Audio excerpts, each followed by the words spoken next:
ఫిబ్రవరి 2న జరగబోయే బీసీ రాజకీయ యుద్ధ పేరులో అత్యధికంగా రజకులు పాల్గొనాలని ఉమ్మడి వరంగల్ జిల్లా రజకులు అందరూ కుటుంబంతో సహా రావాలని అన్నారు.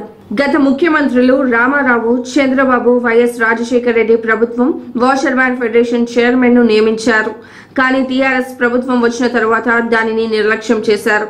ఇప్పుడు రేవంత్ రెడ్డి కాంగ్రెస్ ప్రభుత్వం వాషర్మ్యాన్ ఫెడరేషన్ చైర్మన్ నియమించాలి. రేపు మంత్రివర్గ విస్తరణలో రజక ఎమ్మెల్యే లేదా ఎమ్మెల్సీలలో ఒకరికి కేబినెట్ హోదా, మంత్రివర్గంలో స్థానం కల్పించాలి.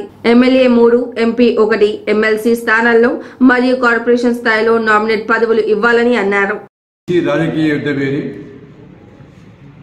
2/2 ఆదివారం రోజున హన్మకొండ ఆర్ట్స్ కాలేజ్ గ్రౌండ్లో 1,00,000 మంది బీసీలతో బీసీ రాజకీయ యుద్ధ పేరు జరగబోతున్నది.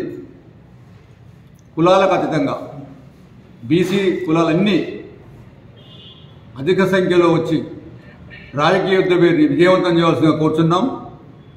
ముఖ్యంగా రజక సోదరీమణులు ఇది బీసీలకు వచ్చిన అవకాశంగా భావించి ఈ బీసీ రాజకీయ యుద్ధ పేరుకి కుటుంబాలతో సహా వచ్చి యుద్ధ పేరుని విజయవంతం చేయాల్సిందిగా కోరుచున్నాం. ఈ బీసీ యుద్ధ పేరు ముఖ్య ఉద్దేశం బీసీలకు రాజకీయ చైతన్యం, బీసీల కులగణన ప్రకారం స్థానిక సంస్థ ఎలక్షన్లో కానీ అసెంబ్లీలో కానీ సీట్లు కేటాయించాలని కోరుతున్నాం. అదేవిధంగా ముఖ్యంగా రజకులకు రజక జనాభా ప్రతిపాదికన స్థానిక సంస్థల్లో సీట్లు కేటాయించాలని కోరుతున్నాం.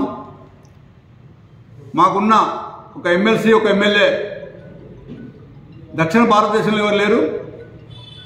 అలాంటిది తెలంగాణలో 2 ఉన్నారు. వారికి మంత్రివర్గంలో తీసుకోవాల్సిందిగా ప్రభుత్వాన్ని కోరుతున్నాం.